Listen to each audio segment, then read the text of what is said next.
it can't fall on the shoulders of the early career and mid-career individuals. This has to be, the stakeholders are the people that are institutional leaders who really truly have to commit to this and say, no more, and what are we going to do about this? When saving lives is what you do, your standards are anything but standard. In fact, you set them higher than most to deliver results that patients can depend on. You refuse to compromise. We couldn't agree more.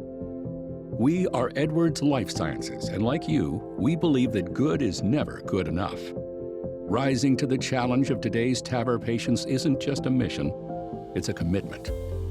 And because you set a higher standard, we set our sights on meeting you there. Welcome to the higher standard, your standard. Learn more at edwardstavr.com.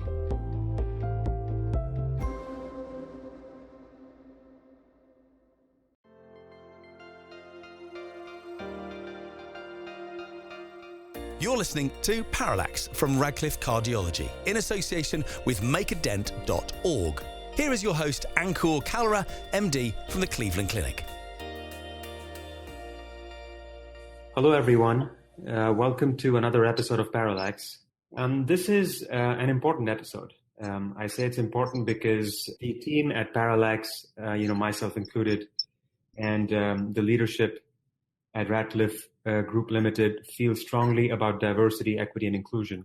The topic for today's discussion, I think, explores those areas, maybe from a different angle. Hence it's a show on Parallax. Not to sound too cliched, but my guest on today's show is someone who I can call a friend. I don't think we've met in person, but I've known her through social media and through interactions via common friends. And, she's done some incredible work and is becoming a voice and a leader in cardiovascular medicine in the U.S. She's assistant professor of medicine at the Department of Cardiology at Johns Hopkins University School of Medicine. And she's recently published a very impactful paper which discusses an extremely relevant topic in our professional lives. And the topic is of hostile work environment. So without much further ado, my guest on today's show is Dr. Garima Sharma. Garima, welcome on the show, and thank you so much for the time. I know it's late on the East Coast, but thank you for doing this. I really appreciate it. Thank you very much for having me, Ankur. And, this is such an important topic that I feel that giving it a platform through Parallax is such an important initiative to create awareness about something that affects many, many different cardiologists across the globe. And hopefully talking about these things will be the start of trying to find interventions and solutions to the problem that is so prevalent and pervasive. Sure. So Garima, let me start by asking you, what led to you doing this study? Obviously it's an important topic, but tell us some of the motivations behind conducting such a survey. And I'm going to have you describe more about the study to our listeners. But the study that we're referring to was published in Journal of the American College of Cardiology and is on hostile work environment. So what was the motivation behind doing a study like this? Yes, that's a very important question. I am a member of the Women in Cardiology Leadership Council, and through the auspices of the WIC, we're always in the process of trying to find the evidence and the data behind some of workplace environments and cultures that impact women. So while this was designed with the understanding of, with the hope of understanding a little bit more about how the personal and professional lives of women are across the globe. I think what it turned out to be is all of cardiology. I think the bigger question that we had asked through the leadership and through the Diversity and Inclusion Task Force is what are some of the challenges and barriers and workplace environment variations and issues that really penetrate into from professional into personal lives of cardiologists and maybe making a deeper impact, not only just on how they practice, but how much they enjoy cardiology overall. So with that in mind, we were trying to get a sense of how do cardiologists across the globe practice cardiology? How do they experience, what are their experiences in their workplaces? And what is the prevalence of harassment and discrimination? It has been reported in other literature, not cardiology specific literature, and certainly not to this scale.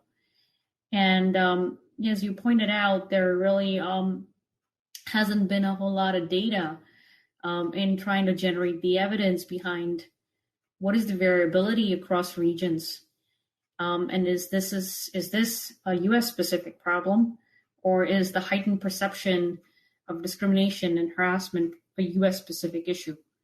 And as we find in our study, it is actually not. Yeah, so I'm gonna, delve into the details of the study, but before I do that, I really want you to define for us, for our listeners, including myself, the following words, right? Discrimination, emotional harassment or harassment in general, and how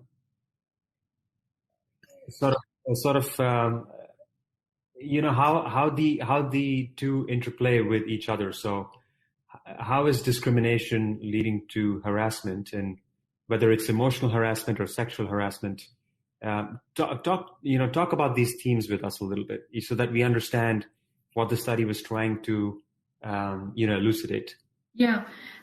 So we actually had developed a 50-point survey, and we had very specific questions on self-perception of discrimination. So whether a particular cardiologist felt that the work environment that they were working in was not treating them and equally. So was there a type of mistreatment that they experienced? And the mistreatment, was it based on sexual orientation or race, ethnicity, or gender or age?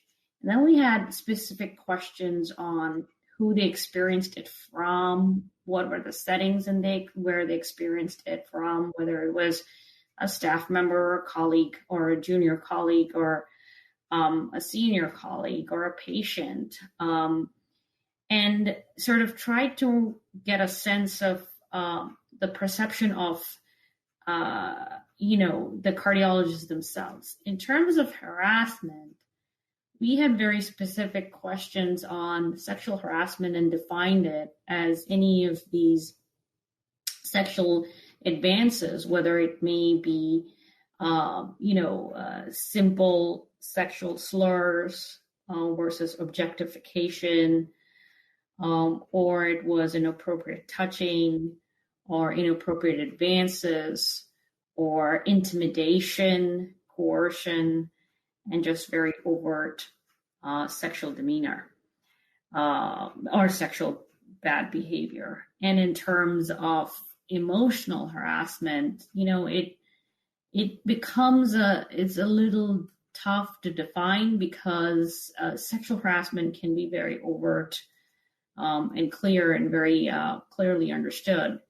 But emotional harassment is a lot more prevalent because it is more covert and not often identified or can't be identified immediately, but it is a feeling of being less valued. So we ask questions specifically about self-worth, self-value, micro-invalidations, daily, bullying, or microaggressions, and whether that was, experienced. So we thought that all of these three different behaviors, discrimination based on very particular specific criteria, which prevented advancement, career progression, particular salary, adjustments, so on and so forth. And then the harassment, sexual and emotional,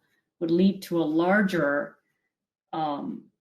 mistreatment of the individual, which would be because of hostility. So we lump them all together and describe the collective experience of all of that is as hostility or toxicity in workplace. Extremely important themes here that you've discussed and you've sort of brought to the surface. Talk to us a little bit about how microaggression would look like, or sound like, or feel like.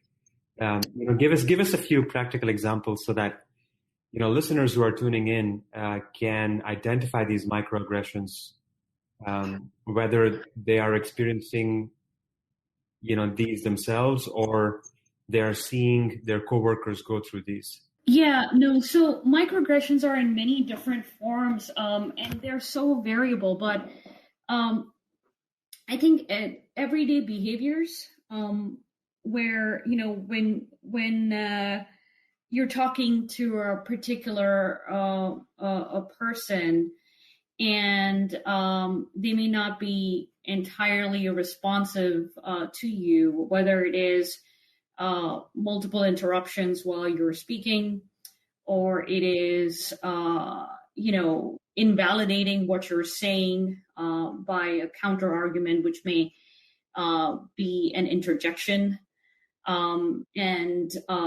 or speaking over you in a particular meeting or an environment, or sometimes elevating a junior person over you simply as a display of power.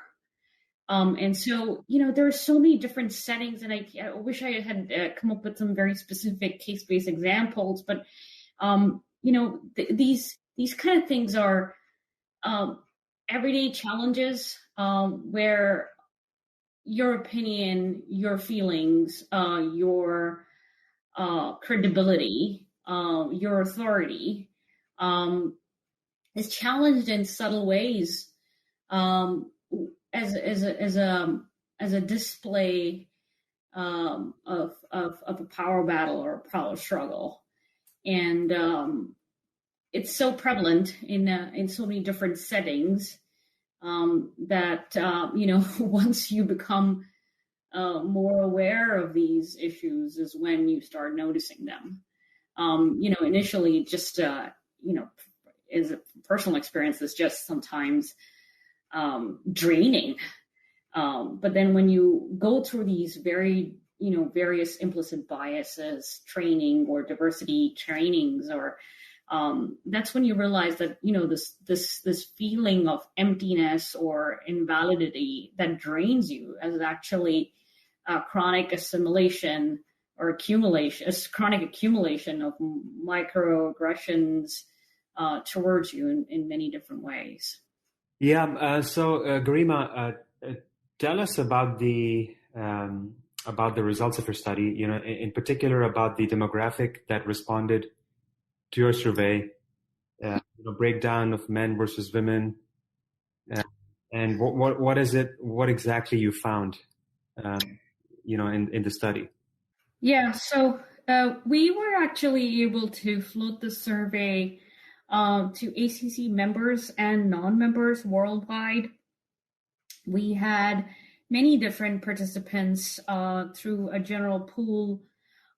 This is an online survey. It was totally voluntary, and cardiologists who wished to participate did. So we're glad that it went out to so many different people. The survey response was standard, about, I think, an 8% survey response, which is a little lower than what we would have expected, but it did float out in the field for a couple of months. And we were able for the first time to survey geographical locations that have no information on the impact of this kind of hostility in workplace at all, not just in cardiology, but any other medical specialty. So that makes the study fairly unique.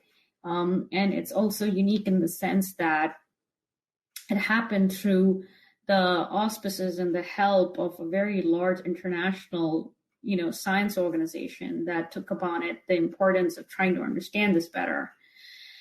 And we, the components that we talked about were, emotional harassment, sexual harassment, and discrimination. We lumped together as feeling of any of these or all of these as experiencing hostility. And what we found is that about 44% of our survey responders, including men and women, experience some form of this pervasive toxic behavior in workforce at some point in their careers.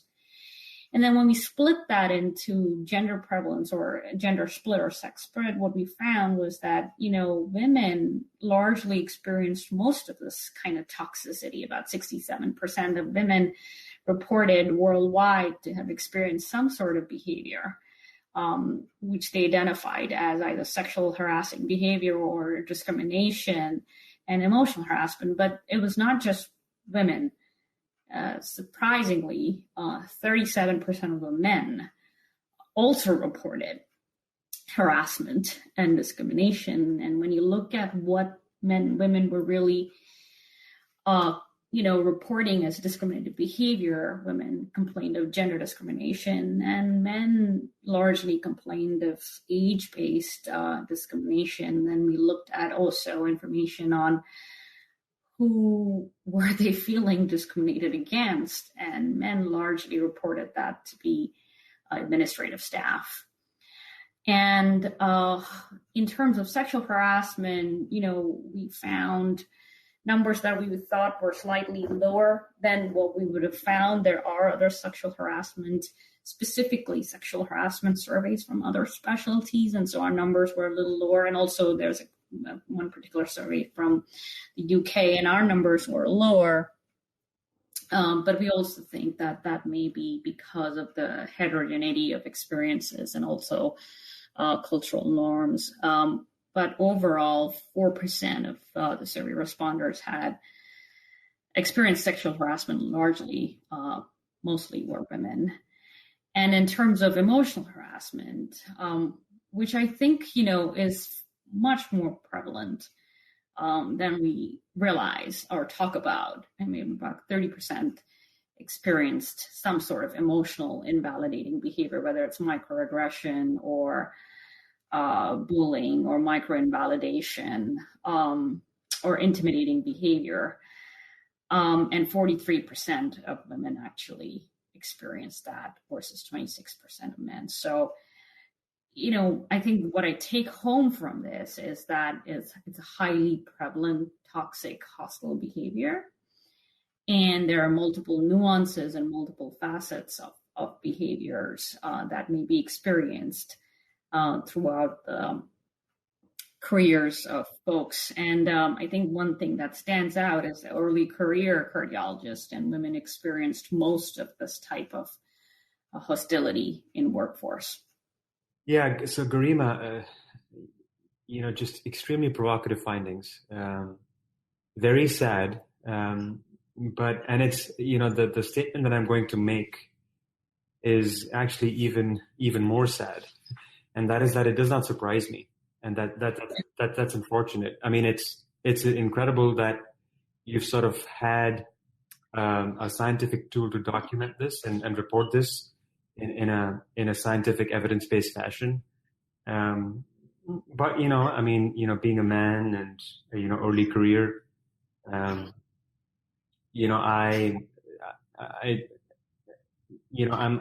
I'm not shy when I say that, these findings don't surprise me, and that is sad. It's extremely sad. And, I think it's sort of, at least in the training environment that I've been exposed to in the US, I think as trainees, we're encouraged, and clinical investigation is fostered, and I think camaraderie is fostered. But I think that the plane shifts when you transition from being a fellow in training to being an early career faculty. And this is something I wrote about with Akhil Narang. It was published in the European Heart Journal. The manuscript was titled Schadenfreude, and that is,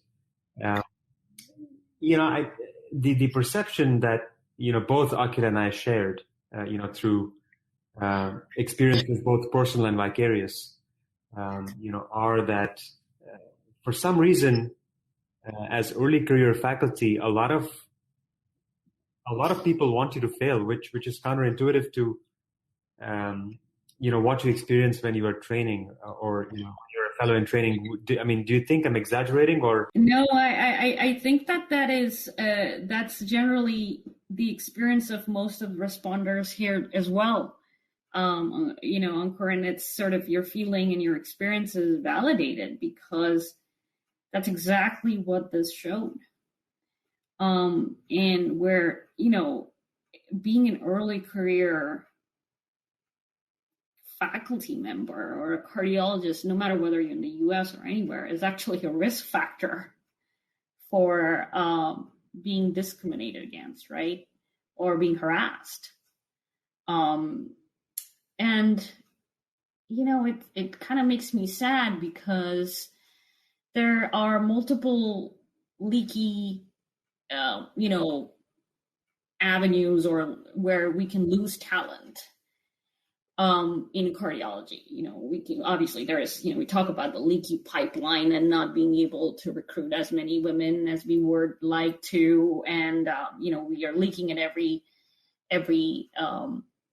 every particular juncture of career. But if we start losing early career faculty members out of medicine in general, or cardiology, or practice, for whatever reason, and primarily for reasons such as this, which should be entirely preventable and reported, it kind of tells a sorry tale for the future.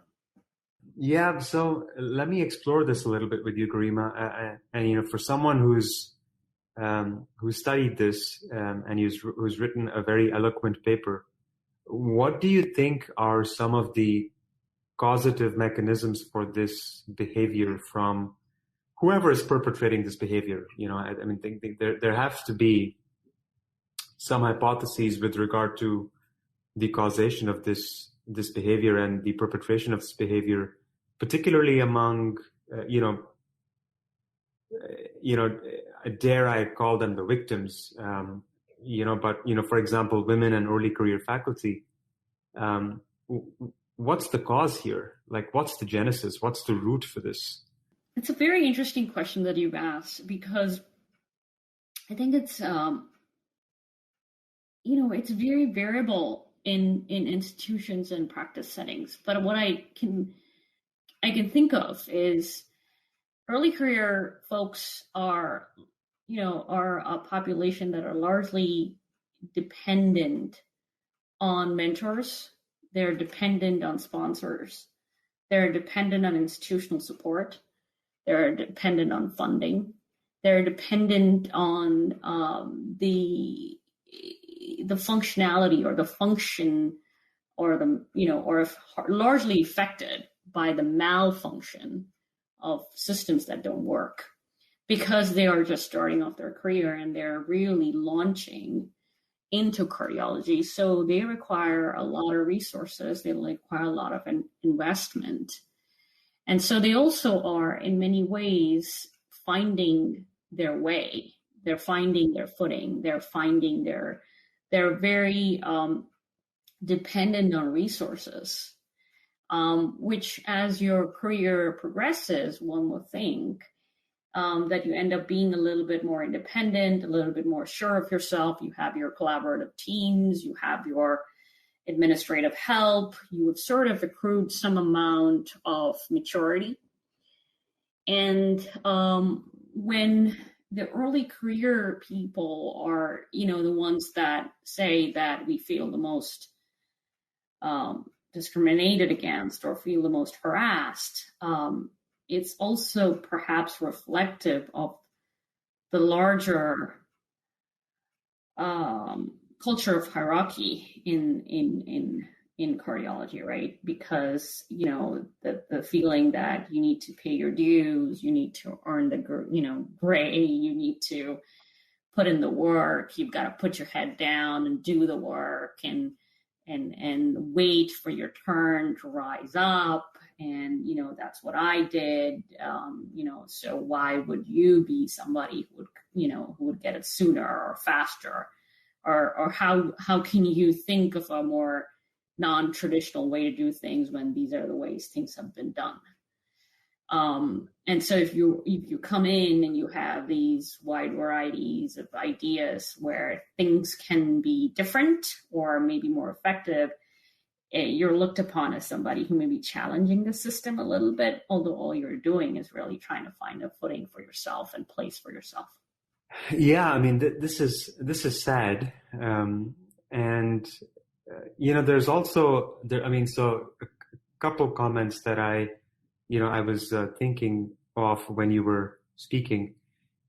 First was when you were discussing the findings of the study, and I'm sure the reviewers may have asked this question to you. So if they did, I'd be curious to understand and learn how you responded. And that is, did any of the reviewers ask you if, there was inherent bias in who responded to these surveys, and how did you adjust for it? Because it may be that people who had the perception that they had, experiences of harassment and discrimination were the ones who were more likely to respond. Absolutely. Yeah, no, you're very, very true. And so there's always amount of, responder or survey bias, right? No survey is free of it because it is a survey.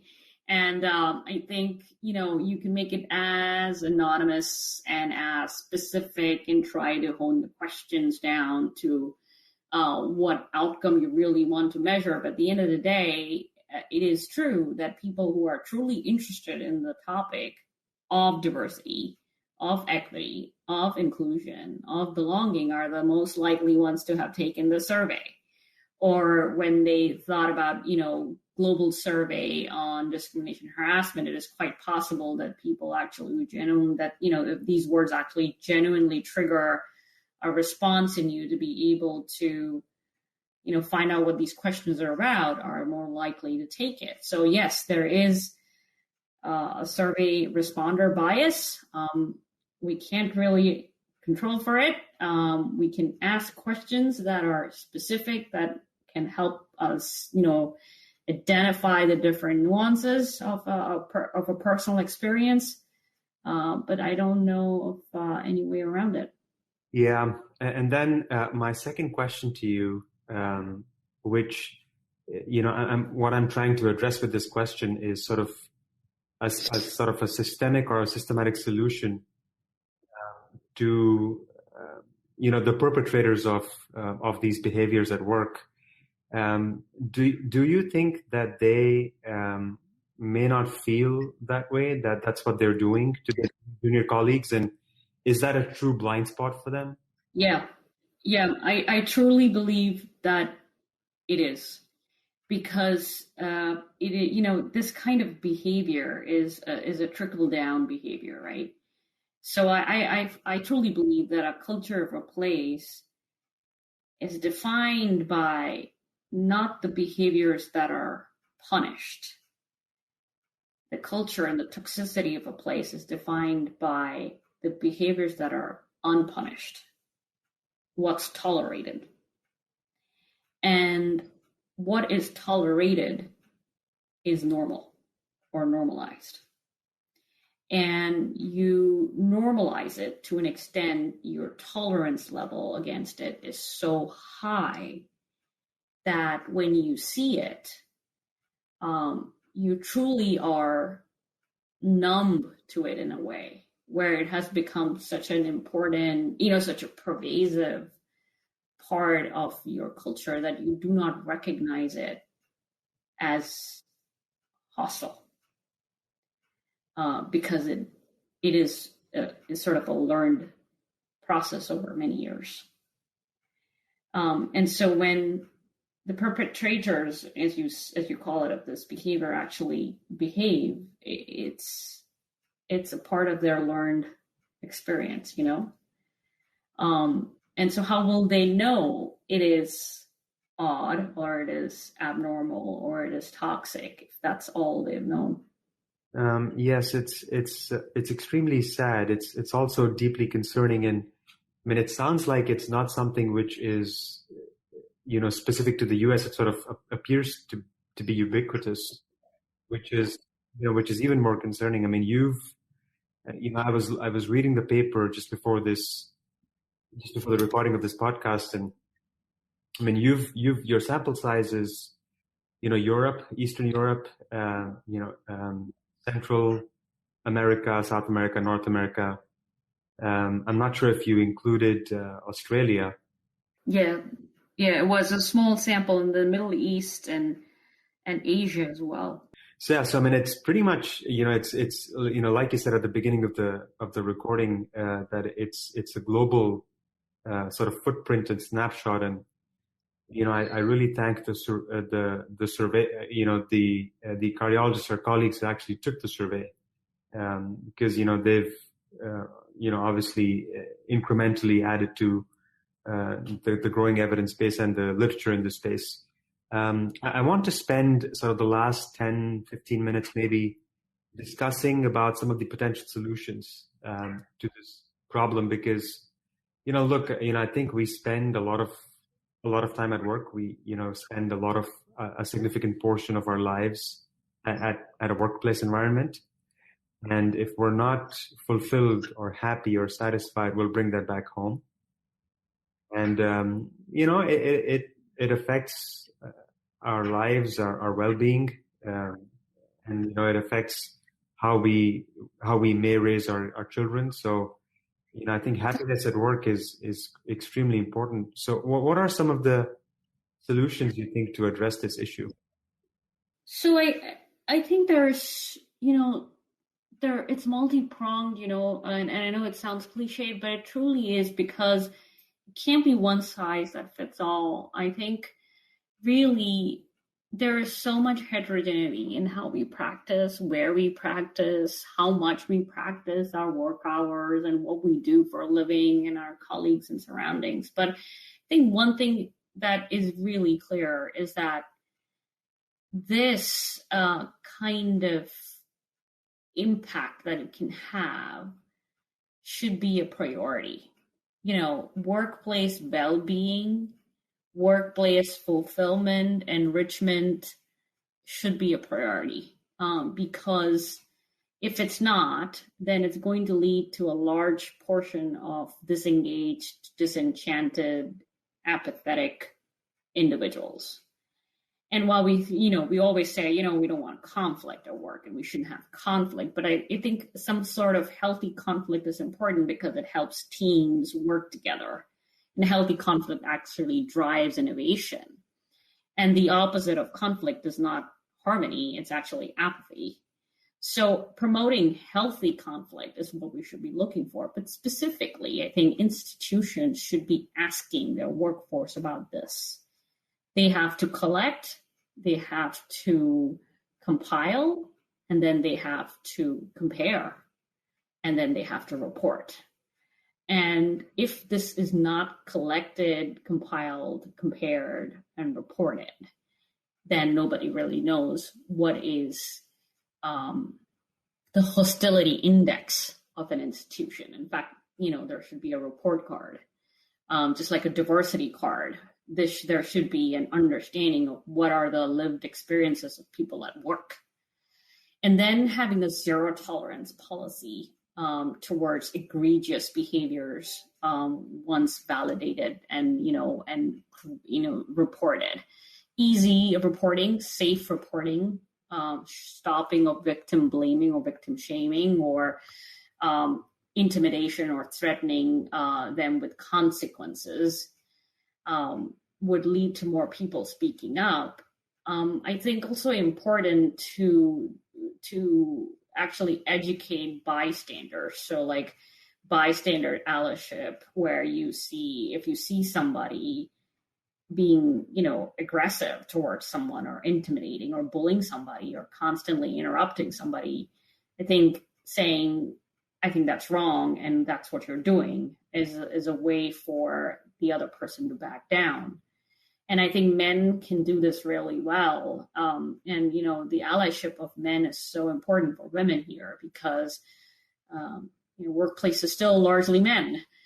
And then actually, I hate to say implicit bias training, but it helps in some ways because it helps you recognize the biases in workplace of very different types and subtle behaviors, which nobody speaks up against because really sometimes you don't recognize as why you're experiencing that. So that's important. I think, it can't fall on the shoulders of the early career and mid-career individuals. This has to be, the stakeholders are the people that are institutional leaders who really truly have to commit to this and say, no more, and what are we going to do about this? Because it is clearly data that's telling us that's everywhere. And how to make them partners in this so that collectively we can find solutions which works for an individual institution. So thank you for sharing some of the solutions, incredible answer. What I was going to ask you was, have you seen such initiatives, take place at maybe your institution or some of the other leading academic medical institutions in America? Yeah, I think it's a very important question, Ankur, because there are institutions here now that are recognizing this. They are measuring this, they're reporting this, they're training their workforce to recognize this and speak up. But I honestly feel that it should go beyond a 4-hour implicit bias training, right?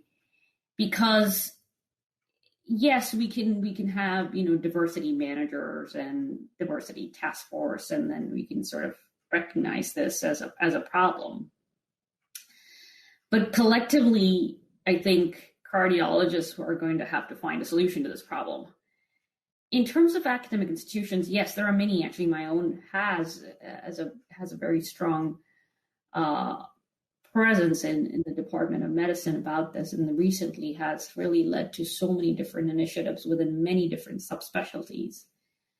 Cardiology is still fairly traditional in many ways, not just in my institution, but everywhere. And I think that the work that ACC is doing is making an impact. The work that folks like you are doing are giving this kind of studies, which, on paper are survey data. This is not a proteomic or metabolomic study, right? This is not a we didn't find the cure to the next problem or to COVID, but I think these studies are important because and kudos to ACC for trying to be on the forefront of something like this, recognizing that clinician well-being and health equity and work equity is important to make cardiology a viable option, not just for women, but also for men. Garima, this has been a terrific interview, and I know it's getting late for both of us in the evening, but the topic is extremely important, is a topic which is very close to my heart, and something I hope that Parallax can become a platform for, a platform for both discussion, but also dissemination and promoting change, to make, the work environments for our colleagues, a better one, So thank you again for, sharing your time with us, late this evening. Do you have any closing remarks for our audience, for our listeners, and for Parallax?